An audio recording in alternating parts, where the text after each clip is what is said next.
Welcome, you guys. Thanks for coming. We're just here to talk about your work and research in the music department. So let's just get started so everybody knows who you are, your name, and you could just tell us your name and your majors. Yeah, my name is Brian. I'm a senior studying music and also business in the business school. And I'm on the composition track. Yeah, I'm Eric. I study physics and music here. I'm a junior and I'm on the research track. My name is Colin. I'm a sophomore here, majoring in chemistry and music on the performance track.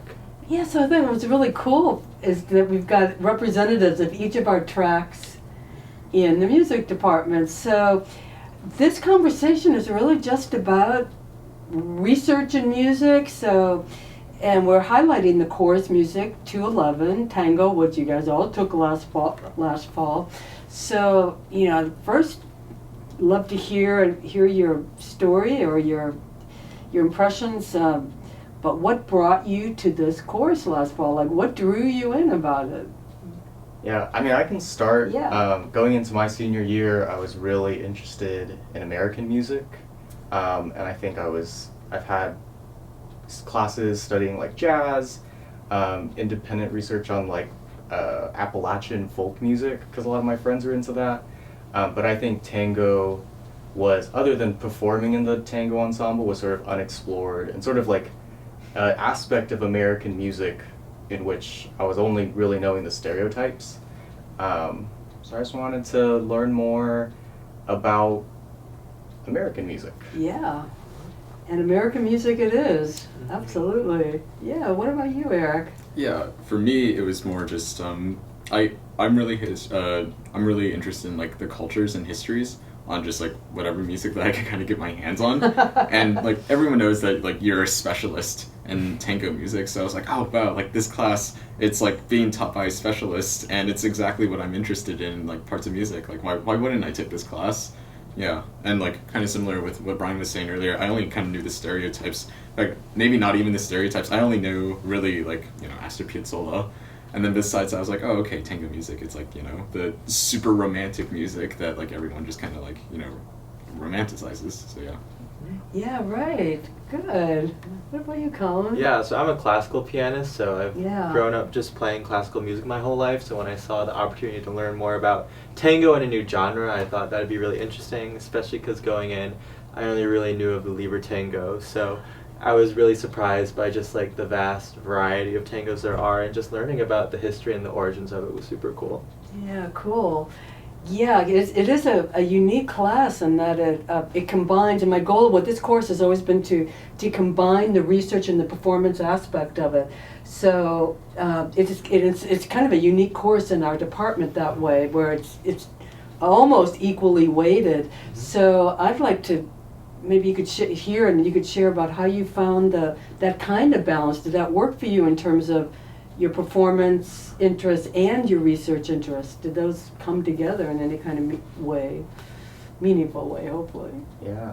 I think the research aspect definitely changed performance because we were in the tango ensemble. Yes. Yeah. And I think coming into it, it's like other than recordings we could find our hands on, we sort of didn't really know what things were supposed to be. And I think researching like how did the old masters use like their techniques and the inspirations that the lyrics are talking about or that the stories that they're based on, I think that helped a lot in interpreting the music because you didn't have that context without the academic setting.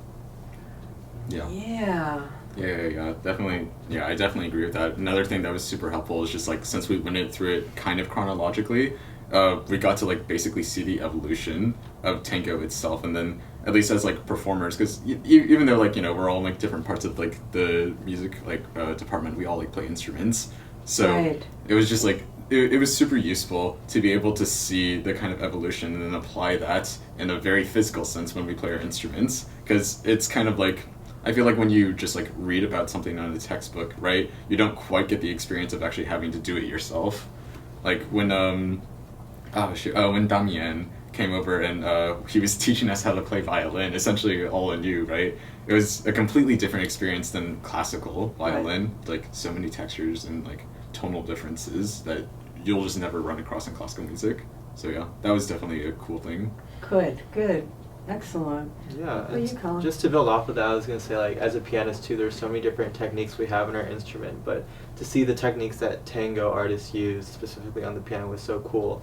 And just to learn about the history of music and how it kind of shaped the pieces I played, and kind of to have mentors who are specialists in tango and were able to kind of help me shape the way that I play. I think the combination between performance and research and just learning about the tango while playing it was really effective. Yeah, that's a great point. Also, you were able to play one of the most virtuoso of all pieces when you and Caleb did Le Grand Tango. Wow. Yeah, and also in terms of, from my perspective as the professor of the class, you guys really brought all these points home so beautifully in your program notes, and I thought that was another very cool thing that we did in the course, is that there were the performers playing, and then you wrote these very in-depth program notes about the pieces. I thought that was a big success. Well, and then you had your own special research projects to do. So tell us a little bit about that research project that you guys did as a trio for your third project.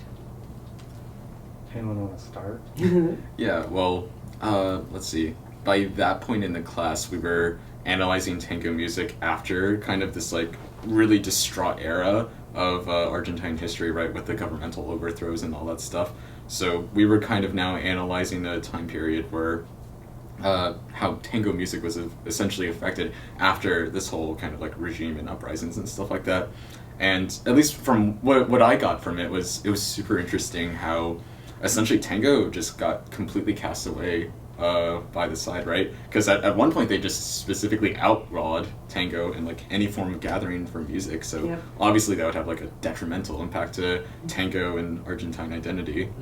So when it kind of reemerged now, it was very much in this kind of like growing pains phase where like, oh, do we try to create something new from this again, or do we try to call back to very traditional tango ideals? And there's like a lot of growing pains and a lot of things that basically just spawned from that, because now we have essentially both. Yeah. Mm-hmm. Yeah. Yeah, and so we read a book chapter, and it was a case study of this tango group, Astillero, and they sort of embodied this tension between making alternative systems, which is not only like a musical combat, but like it was a social struggle because of the politics and the economics of the time. And so that was sort of the case study, and it was also paralleling like, do you have alternative systems for food, for giving, for what community spaces do you need to help your community thrive in a setting where the government and the economy isn't working out for you? And I think that was the setting that tango was in, which was the tango institutions weren't working for them. So how do we recreate and reinvigorate tango? And I really like those parallels. Like, I take a lot of courses in anthropology and sociology and business, and I think the research project really brought together all those interests into one. Yeah, that is so cool. And the author was Morgan Luker, and I thought from my perspective as a professor, you guys really summarized his research points beautifully too. Yeah, my focus, like in the group research, was looking at Astillero and like the new tango school that they created, Yeah. which I thought was so cool. So they basically established like this underground tango school with not really a set curriculum. It was really more free, hoping to kind of like cultivate like the next generation of tango artists. And what I thought was really cool is that every week they paired the lessons and the learning with a weekly milonga. So they were able to also engage in the tango dance, which is, I think, something that we haven't touched on yet, but was so cool to learn about in the class. Yeah. Not just the music aspect, but also the dance aspect, and just how Astillero really has a passion for bringing those together as we grow up in this modern world, keeping tango alive.